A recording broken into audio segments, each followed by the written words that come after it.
Good morning student.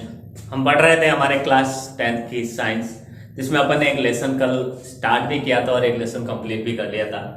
11वां lesson था हमारा मानव नेत्र एवं रंग बिरंग का संसार, वो अपन ने कंप्लीट किया था। एक लास्ट में एक सूर्यास्त एवं सूर्योदय के समय सूर्य का रंग लाल क्यों दिखाई देता है, रक्ताभ लाल क्यों दिखाई देता है। तो देखिए वो क्यों दिखाया जाता है, प्रकाश के प्रकीर्णन के कारण। उसके बाद अपन ने एक अध्याय हमारा नया शुरू किया था, 12वां लेसन विद्युत।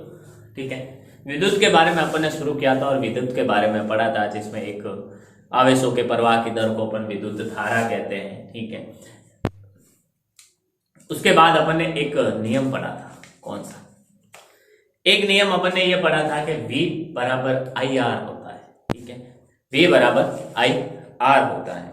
वो क्या था कि यदि किसी चालक तार के किसी अनुप्रस्थ काट से t समय में क्या होता है, t समय में आवेश Q प्रवाहित होते हैं, तो उत्पन्न होने वाली जो धारा थी वो कौन सी थी, I बराबर, उसको कैसे दर्शाते थे अपन, I बराबर Q अपॉन T से दर्शाते थे। ठीक है, अब Q क्या है, कूलाम, और T क्या है, समय, कूलाम बटा समय। तो और I क्या है, एम्पियर से दर्शाते थे। I का प्रतीक क्या लिखा था अपन ने, एम्पियर लिखा था। ठीक, देखिए इस चीज को, इस के आधार पर क्या होता है, इसके आधार पर कई सारे मैथ्स के क्वेश्चन बनते हैं। ठीक है, कूलाम C से दर्शाते हैं, समय को सेकंड से दर्शाते हैं, आई धारा को एम्पियर से दर्शाते हैं। ठीक है, तो एक एम्पियर धारा किसके बराबर होगी, यदि किसी एक एम्पियर धारा, लास्ट में अपन ने पढ़ी थी, एक एम्पियर धारा किसके बराबर होगी, यदि किसी चालक से एक सेकंड में, कितने, एक सेकंड में क्या हो, एक कूलाम आवेश, एक कूलाम आवेश प्रवाहित होते हैं, तो इसे अपन क्या कहते हैं, तो उत्पन्न होने वाली जो धारा होगी वो कौन सी होगी, एक एम्पियर होगी। ठीक है, धारा का मात्रक एम्पियर होता है। ठीक है, प्रतीक कौन सा होता है इसका, एम्पियर होता है। ठीक है, और इसको मात्रक को अपन कैसे दर्शा सकते हैं कि एक एम्पियर बराबर C S minus 1 inverse, S inverse second inverse अपन इसको कहते हैं। ठीक, इस आधार पर क्वेश्चन कैसे बनता है उसकी चर्चा करते हैं अपन। ठीक है, मैथ्स का एक क्वेश्चन है आपके बुक में ही। ठीक है, वो देखते हैं। वो है कि यदि किसी विद्युत परिपथ के तंतु से, क्वेश्चन देखिए एग्जाम्पल के थ्रू, यदि किसी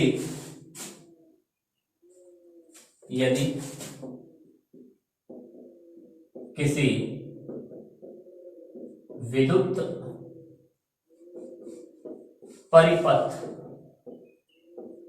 के तंतु, यानी जो भी बल्ब वगैरह जो भी जुड़ा हुआ है, तंतु से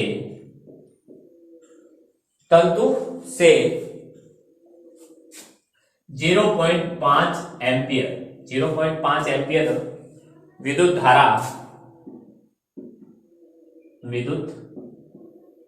धारा 10 मिनट तक प्रवाहित होती है, यानी किसी विद्युत परिपथ में तंतु से 0.5 एम्पियर की धारा कितने मिनट तक, 10 मिनट तक वहां से गुजरती है, चलती है। ठीक है, प्रवाहित होती है, तो विद्युत परिपथ में प्रवाहित विद्युत आवेशों की का परिमाण ज्ञात करें। तो विद्युत परिपथ में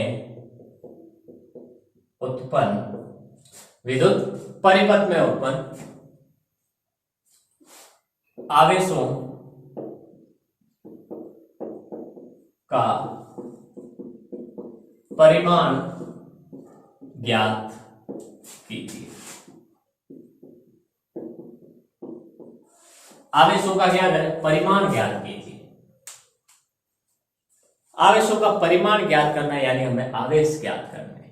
ठीक है, तो देखिए आंसर इसका क्या है, देखिए आई हमारे पास कितनी है, यानी विद्युत धारा आई बराबर क्या है 0.5 एम्पियर, ये हमारे पास है। ठीक है, फिर देखिए समय t कितना दे रखा है, 10 मिनट दे रखा है, ये ध्यान रखना 10 मिनट दे रखा है, और t हमें सेकंड में लेना, समय हमें सेकंड में चाहिए होगा। देखिए I बराबर 0.5 एम्पियर की, और t समय दे रखा है 10 मिनट का। ठीक है, हम जानते हैं ये मिनट में है, इसको अपन को सेकंड में बदलना पड़ेगा। ठीक है, हम जानते हैं एक मिनट में कितने सेकंड होते हैं, 60 सेकंड होते हैं। एक मिनट में कितने सेकंड होते हैं, 60 सेकंड होते हैं। ठीक है, तो 10 मिनट में कितने होंगे, इंटू 10 कर दिया अपन ने, तो टोटल 600 सेकंड, कितने टोटल 600 सेकंड हो गए। देखिए टोटल 600 सेकंड होते हैं। अब हमारे पास आई धारा है, टी समय है, अब हमें ज्ञात करना है क्यू। क्यू हमारे पास नहीं है, तो देखिए हम जानते हैं सूत्र I बराबर Q अपॉन T होता है। ठीक है, Q अगर अपन को ज्ञात करना है, ठीक है, तो Q बराबर क्या होगा, ये जो नीचे आपको वज्र गुणा देखना होगा, देखिए जो इधर नीचे T भाग में है वो उधर जाएगा, बराबर के उस तरफ जाएगा, तो गुणा में चला जाएगा, तो बनेगा हमारा सूत्र Q बराबर IT। तो इस सूत्र में अपन मान रखते हैं अपना Q बराबर कितने आवेश हमें प्राप्त होंगे, आवेश Q बराबर I कितना है 0.5 एम्पियर इंटू समय कितना है 600 सेकेंड। ठीक है, गुणा करेंगे अपन इसको तो आएगा, देखिए अपन जानते हैं 0.5 इंटू, इसको अपन ऐसे लिख देते हैं, यहां से ये पॉइंट हटाएंगे तो नीचे क्या आ जाएगा 10, एक संख्या के पहले पॉइंट है तो नीचे 10 आ गया, ये 0 से 0 कट गया। अब 60 को आप 5 से गुणा करें, कितना आएगा 300 कुलाम। आवेश का मात्रक क्या होता है, कुलाम होता है, इसके पीछे कुलाम लिखा, तो आवेश Q बराबर क्या होगा, ये अपना आंसर है। ठीक है, तो यदि किसी विद्युत परिपथ में 0.5 एम्पियर की धारा प्रवाहित हो रही है, कितने मिनट तक, 10 मिनट तक, तो वहां परिपथ में उत्पन्न आवेशों की संख्या या आवेशों का परिमाण क्या होगा, 300 कूलाम होगा। कितना, 300 कूलाम उत्पन्न हो गया। ठीक है, ये था हमारा, स्क्रीनशॉट लें आप इसका, ऐसे ही आपको पूछा जा सकता है। ठीक है, Q और T देके आपको I पूछ सकता है, I और Q देके आपको T पूछ सकता है, और जैसे अभी I और T देके आपको Q पूछा है। ठीक है, तो ये चीजें पूछ सकते हैं। ये आप सोच भी नहीं सकते, ये इतना छोटा सा सवाल 2 नंबर का हो सकता है, जिसमें अपन ने मुश्किल से 4 लाइनें लिखी, ऐसा सवाल 2 नंबर का आता है। और इसी से 4 नंबर का एक क्वेश्चन भी आएगा इसी लेसन से। ठीक है, जो बहुत ही इंपॉर्टेंट है, और उसमें मुश्किल से 5 से 7 लाइनें होती हैं, और वो अच्छे से अपने वो अच्छे से अपने काम में आ सकता है, और आसानी से अपन उससे क्या कर सकते हैं, अपन 4 लाइनें 4 नंबर कमा सकते हैं। तो देखिए वो अपन पढ़ेंगे आने वाली क्लास में। पहले तो अपन इसी लेसन को आगे चलते हैं। विद्युत एवं विभवांतर, विद्युत विभव एवं विभवांतर क्या होता है, देखिए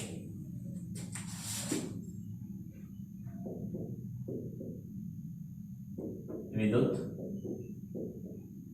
विभव एवं विभवांतर, विद्युत विभव एवं विभवांतर की चर्चा करें अपन, तो देखिए विद्युत विभव एवं विभवांतर क्या होता है। देखो, विद्युत विभव किसी आवेशित वस्तु से विद्युत प्रवाह की दिशा को बताता है। ठीक है, विद्युत विभव क्या करता है, किसी आवेशित वस्तु होती है, ठीक है, आवेशित जो वस्तु होती है, जो धन आवेश है, प्लस वाला, माइनस आवेश है, ऋणावेश है, ठीक है, तो इन आवेशित वस्तु से क्या होता है, विद्युत धारा की दिशा बताता है कि विद्युत विभव क्या करता है, विद्युत धारा की दिशा बताता है, विद्युत धारा किस तरफ बह रही है। ठीक है, विद्युत धारा किस तरफ बह रही है। ठीक है, तो देखिए विद्युत विभव आवेशित वस्तु में विद्युत धारा की दिशा बताता है। ये दिशा को बताता है, ठीक है। आगे देखिए, दो आवेशित जो वस्तुएं होती है जब वो एक दूसरे के संपर्क में होती है, टच में होती है, दो आवेशित वस्तुएं जब एक दूसरे के संपर्क में रखी जाती हैं तो धनात्मक आवेश हमेशा उच्च विभव से कम विभव वाली वस्तु की ओर प्रभावित होता है। यानी उच्च विभव से कम विभव वाली, निम्न विभव वाली वस्तु की ओर क्या होता है, धनात्मक आवेश प्रवाहित होता है। जब दो आवेशित वस्तुओं को, दो विद्युत विभव वाली आवेशित वस्तुओं को क्या करते हैं, एक दूसरे के समीप में रखते हैं। तो मान लो ये रेड वाला प्लस उच्च आवेश, उच्च विभव वाला है, ये ब्लैक वाला क्या है, निम्न विभव वाला है। तो जब दोनों को संपर्क में अपन टच में रखते हैं तो जो धनावेश होता है वो क्या होता है, उच्च विभव वाले से निम्न विभव वाले की तरफ बहता है, प्रवाहित होता है, ठीक है। जब दो आवेशित वस्तुओं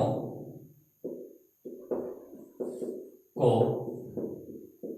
संपर्क में रखा जाता है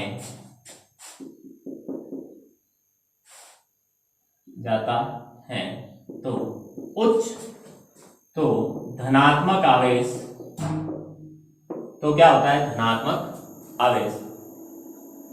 तो धनात्मक जो आवेश होता है हमेशा उच्च विभव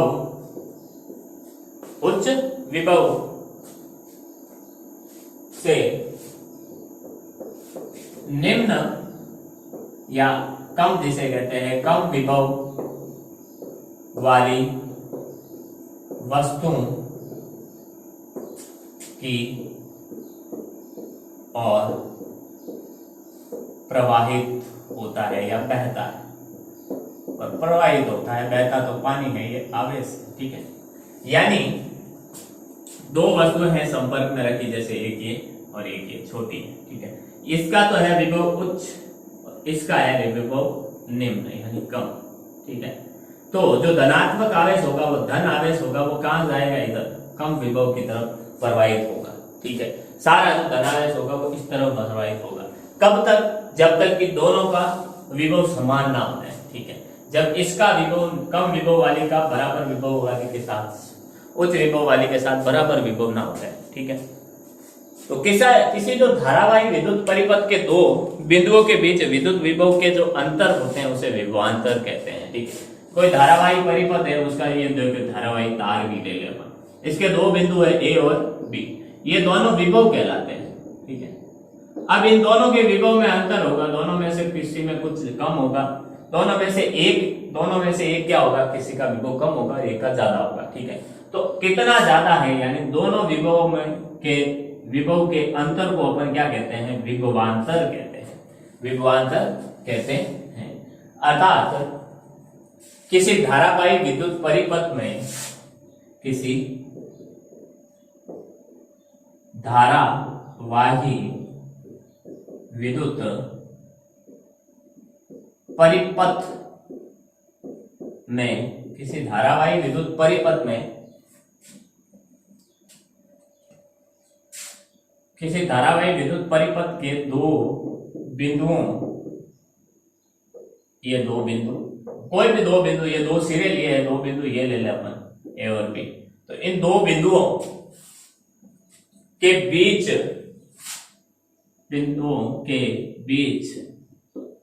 विद्युत विभव के अंतर को क्या कहते हैं अपन, विभवांतर कहा जाता है, विभवांतर कहते, क्या कहते हैं अपन, विभवांतर कहते हैं उनको, ठीक है। यानी विभवांतर कहा जाता है। विभव का अंतर विभवांतर कहा जाता है। आगे देखें, अब किसी विद्युत जो क्षेत्र होता है विद्युत परिपथ में एकांक धनावेश यानी एक धनावेश को एक बिंदु से दूसरे बिंदु, ये देखें, ये विद्युत परिपथ अपन ने कल देखा ही था, ठीक है, जिसमें एक बैटरी होती है, कुंडी होती है, ये कम से कम ये दो चीजें तो होगी, ठीक है, और तीसरी कोई बल्ब लगा हो या तार लगा हो। ये तार यहाँ पर जुड़ा है दो सिरों के बीच, ठीक है, ये तार जुड़ा हुआ है। इस तार में किसी एकांक धनावेश को एक बिंदु से, मान लो इस बिंदु से इस बिंदु तक, इस बिंदु से इस बिंदु तक, यानी इस एकांक धनावेश एक प्लस वाले को इस बिंदु से इस बिंदु तक ले जाने में किया गया कार्य, एक बिंदु से दूसरे बिंदु तक ले जाने में किया गया कार्य उन दोनों के बीच बिंदुओं के मध्य विभवांतर के बराबर होगा। यानी इस धनावेश को एक इस बिंदु से इस बिंदु तक ले जाने में किया गया कार्य इन दोनों के बीच उत्पन्न विभवांतर के बराबर होगा, ठीक है। अर्थात किसी विद्युत परिपथ में किसी विद्युत परिपथ में यदि किसी विद्युत परिपथ में एकांक धनावेश को एक बिंदु से दूसरे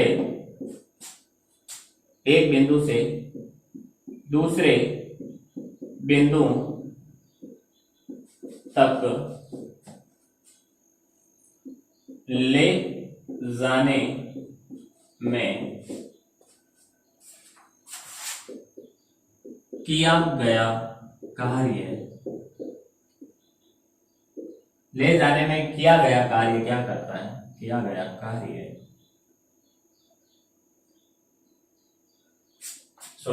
ले जाने में किया गया कार्य दोनों बिंदुओं के मध्य, दोनों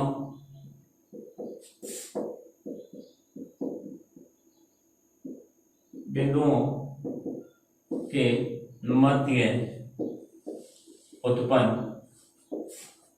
विभवांतर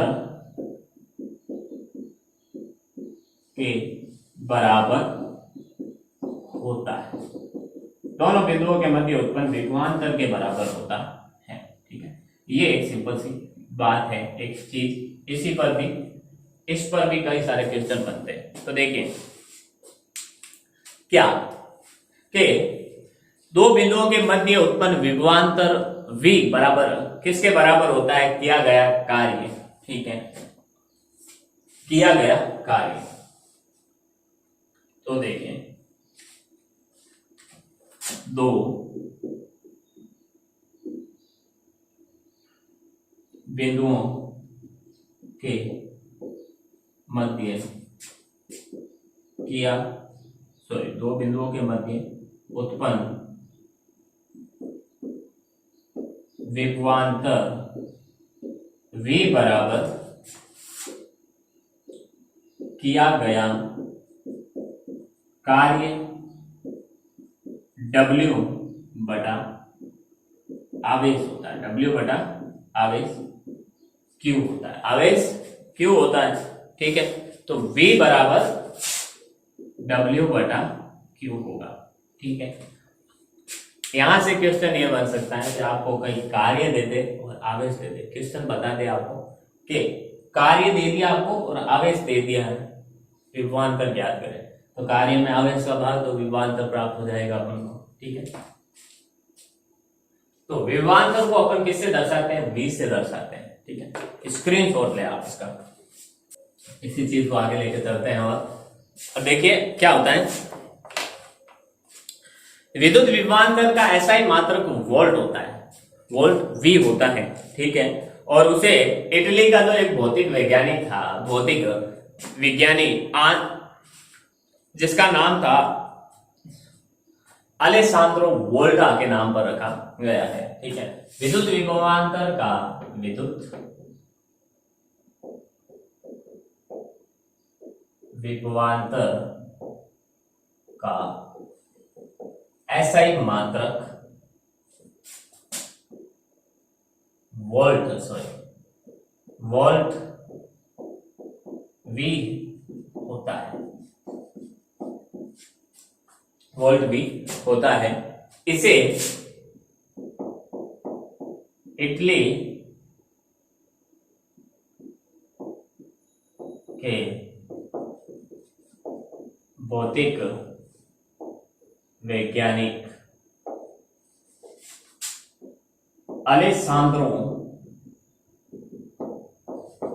वोल्टा के नाम पर रखा गया है। अलेसांद्रो वोल्टा के नाम पर रखा गया है। अलेसांद्रो वोल्टा के नाम पर किसका, विभवांतर का मात्रक का नाम वोल्ट रखा गया है। ठीक है, अब देखिए, यदि किसी विद्युत परिपथ में यदि किसी धारावाहिक चालक यानी जिसमें धारा बह रही है उस चालक तार में या चालक के अंदर दो बिंदुओं के बीच एक कूलाम आवेश को क्या करते हैं, एक बिंदु से दूसरे बिंदु तक, एक कूलाम आवेश को एक बिंदु से दूसरे बिंदु तक ले जाने में एक जूल कार्य किया जाता है। एक कूलाम आवेश को एक बिंदु से दूसरे बिंदु तक ले जाने में क्या किया जाता है, एक जूल कार्य किया जाता है। तो उत्पन्न होने वाला जो विभवांतर होगा वो कितना होगा, 1 वोल्ट होगा। ये 1 वोल्ट की परिभाषा है, जैसे अपन ने एक एम्पियर की परिभाषा पढ़ी थी। ठीक है, तो देखिए इसको आप नोट बना के लिखें। यदि किसी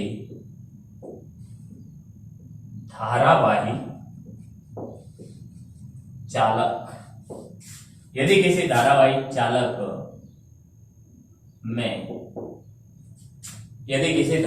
चालक में दो बिंदुओं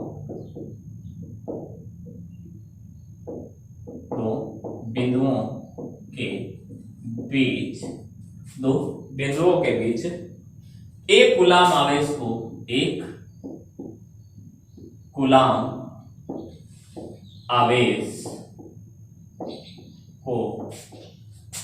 एक बिंदु से दूसरे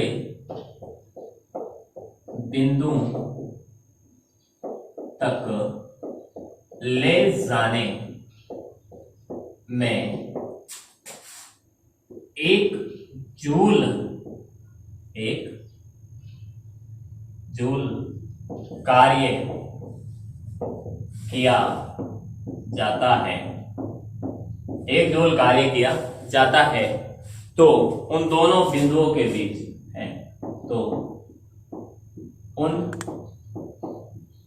दोनों बिंदुओं के बीच उत्पन्न विभवांतर 1 वोल्ट होता है। बीच उत्पन्न विभवांतर 1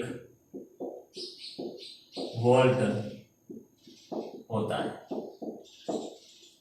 1 वोल्ट होता है। ठीक है, 1 वोल्ट होता है। ठीक है, तो ये जो 1 जूल दे रखा है कार्य, वो कार्य का मात्रक है, 1 कूलाम आवेश का मात्रक है। ठीक है, तो 1 वोल्ट बराबर किसके होगा, 1 वोल्ट बराबर 1 जूल बटा 1 कूलाम।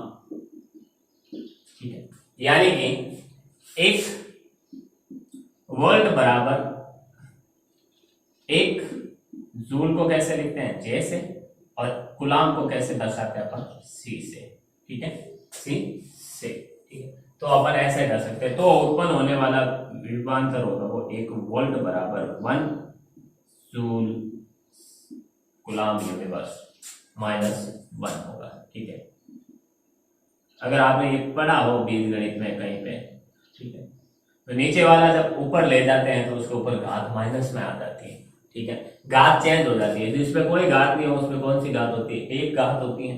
ठीक है, एक घात तो होती है, जब इसको ऊपर ले जाता अभी ये नीचे है तो प्लस में, ऊपर ले जाएंगे तो माइनस में, इस ऊपर वाले पे घात प्लस में, अगर इसको नीचे लाएंगे तो ये माइनस में हो जाएगी। ठीक, तो विभवांतर की माप वोल्ट मीटर द्वारा की जाती है। जैसे विद्युत धारा की माप अपन कैसे करते हैं, अमीटर द्वारा करते हैं। स्क्रीन शॉट ले लेते हैं आप इसका, या आप चलो ले लो आप। देखिए विभवांतर की माप वोल्ट मीटर द्वारा करते हैं, यानी किसी परिपथ में कितना विभवांतर उत्पन्न हो रहा है उसकी माप अपन कैसे करते हैं, किससे मापते हैं, वोल्ट मीटर द्वारा। जैसे किसी परिपथ में धारा कैसे कितनी बह रही है वो कैसे मापते हैं, अमीटर द्वारा। तो देखिए विभवांतर की माप,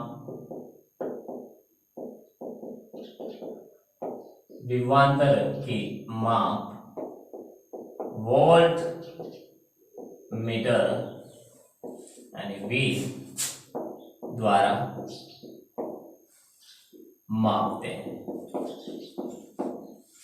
मापते हैं या करते हैं। ठीक है, देखिए वोल्ट मीटर को सदैव दो बिंदुओं के से पार्श्व क्रम या समांतर क्रम में जोड़ा जाता है।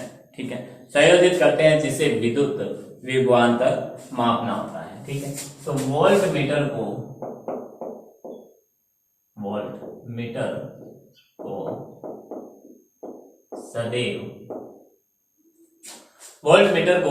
सदैव उन बिंदुओं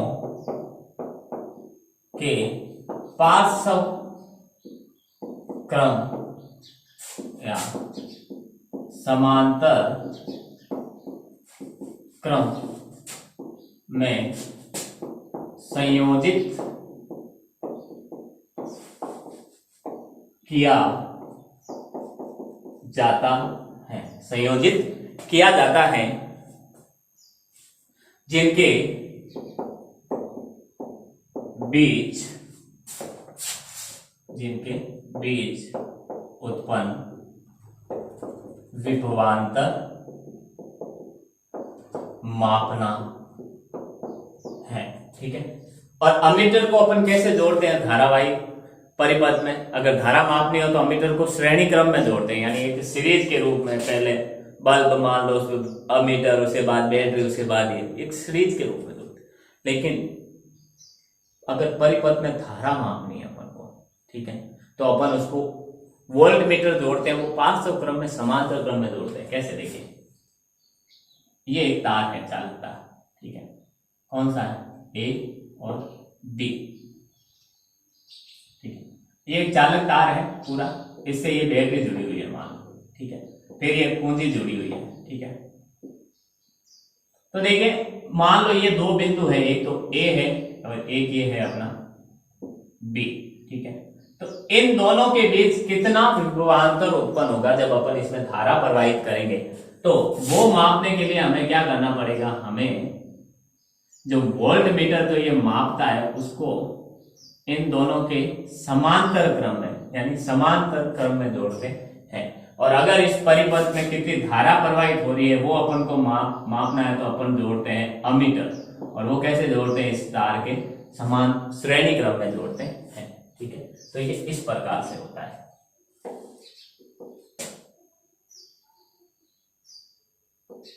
ठीक है, अब उदाहरण देखिए, अपन ने एक सूत्र पढ़ा था, कौन सा, V बराबर WQ।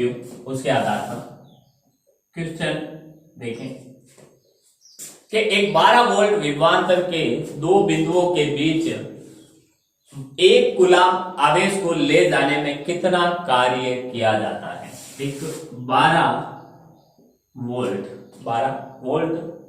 विभवांतर के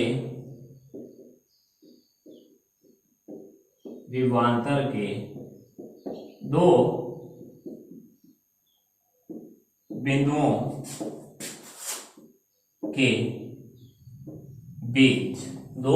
बिंदुओं के बीच एक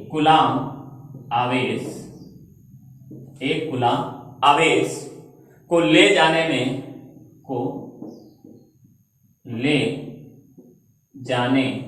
में कितना कार्य किया जाता है। कितना कार्य किया जाता है, यानी दो बिंदुओं के बीच 12 वोल्ट विभवांतर उत्पन्न हो रहा है। ठीक है, उन दो बिंदुओं के बीच 12 वोल्ट विभवांतर जिनके बीच उत्पन्न हो रहा है, वहां एक कूलाम आवेश को ले जाने में अपन को कितना कार्य करना पड़ेगा। तो अपन को दे क्या रखा है, ठीक है, आंसर में देखिए आप इसका। पहले तो अपन को V दे रखा है कितना 12। दूसरा चीज हमें C दे रखा है कूलाम कितना 1 कूलाम। ठीक है, कूलाम दे रखा है, यानी Q दे रखा है अपन को। Q कितना दे रखा है कूलाम, सॉरी आवेश कितना दे रखा है 1C। अपन को ज्ञात क्या करना है W कार्य। ठीक है, हमारे पास सूत्र है V बराबर W Q। V बराबर क्या है W Q। अब हमारे पास कौन कौन सी चीजें हैं, कार्य है हमारे पास नहीं है, कार्य ज्ञात करना, पर हमारे पास V वोल्ट 12 है, Q है। ठीक है, Q है, सॉरी यहाँ पे 1 कूलाम आवेश नहीं है, यहाँ पे है 2 कूलाम आवेश। कितने 2 कूलाम आवेश है, सॉरी। ठीक है, तो यहाँ 2 कूलाम आवेश है, तो आवेश कितने हैं 2 कूलाम। तो मान रखिए आपके पास आवेश का मान दे रखा है, आपके पास किसका मान दे रखा है वोल्ट विभवांतर का मान। तो जब अपन को W ज्ञात करना है तो W के पास वाली सारी चीजें सामने भेजनी पड़ेगी। Q इधर भाग में उधर ले जाएंगे तो गुणा में, तो W बराबर V Q। ठीक है, तो W बराबर यानी किया गया कार्य बराबर V कितना है हमारे पास 12 वोल्ट। ठीक है, इनटू Q कितना है आवेश हमारे पास 2C। ठीक है, जब 12 को 2 से गुणा करेंगे तो कितना आएगा 24। कार्य का मात्रक क्या होता है जूल, तो 24 जूल कार्य करना पड़ेगा। ठीक है, यानी कि 12 वोल्ट विभवांतर, दो बिंदुओं के बीच यदि 12 वोल्ट विभवांतर है तो उन में 2 कूलाम आवेश को एक बिंदु से दूसरे बिंदु तक ले जाने में कितना कार्य करना पड़ेगा हमें 24 जूल का कार्य करना पड़ेगा। ठीक है, स्क्रीनशॉट ले आप इसका। तो ये था हमारा विद्युत विभव एवं विभवांतर के ऊपर आज की क्लास। ठीक है, फिर आने वाली क्लास में अपन देखेंगे कि जो विद्युत परिपथ बनाते हैं तो उनमें सेल को कैसे दर्शाते हैं, कुंजी को कैसे दर्शाते हैं, ठीक है, प्रतिरोध को कैसे दर्शाते हैं, वो आने वाली क्लास में पढ़ेंगे। और प्रतिरोध के बारे में अपन पढ़ेंगे। उम्मीद करता हूँ जो भी अपन ने आज पढ़ा वो आपको समझ में आया होगा। मिलते हैं अपन अगली क्लास में, तब तक के लिए all the best, thank you.